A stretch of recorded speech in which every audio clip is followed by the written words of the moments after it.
જય માતાજી મિત્રો, ના બ્લોગમાં તમારું હાર્દિક સ્વાગત છે। મિત્રો આજે છે કાળી ચૌદશ અને બધાને હાર્દિક શુભકામનાઓ કાળી ચૌદશની।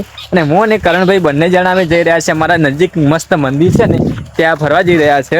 અને જો અમારી આ મગફળી છે એમાં મનુભાઈની મસ્ત મગફળી છે આ બાજુ જુઓ।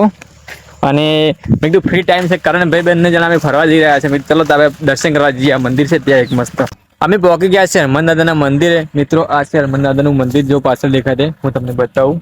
કરણભાઈ મારે અગરબત્તી કરે છે। તો સરસ મંદિર છે હનુમાન દાદાનું। અને મિત્રો આ મંદિર ચારે સ્થાપના કરવામાં આવી ખબર છે? જ્યાં જૂના વાડીનું એટલે કે ગંઢિયા વાડીનું પેલા એક મસ્ત અહીંયા એક મોટો બધો બાવળીયો હતો અને ત્યાં એક કૂતરા વાંદરો મારી નાખ્યો હતો। ત્યાર પછી આ બધા લોકો અમારા આજુબાજુ વાળા રહ્યા ને સ્થાપના કરી, ત્યારથી હનુમાન દાદાના મંદિરમાં પૂજીએ છીએ હોય દીવાબત્તી કરીએ છીએ। અને મસ્ત મંદિર છે અહીંયા, જો હું અંદરથી થોડુંક બતાવું।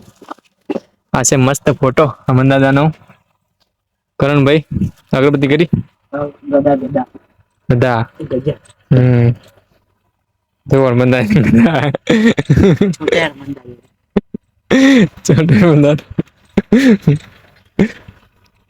અને આ મંદિર મારે ને મસ્ત ક્ષેત્રમાં છે એટલે બેસ્ટ લાગે, મસ્ત લાગે છે। એમ કે સરસ મસ્ત લાગે। જો આગળથી કેવું આગળ ખેતર છે અને આ બાજુ ખુલ્લું છે, મસ્ત એટલે ખુલ્લા વાતાવરણમાં આવું મંદિર આવેલું છે અમારે નજીક।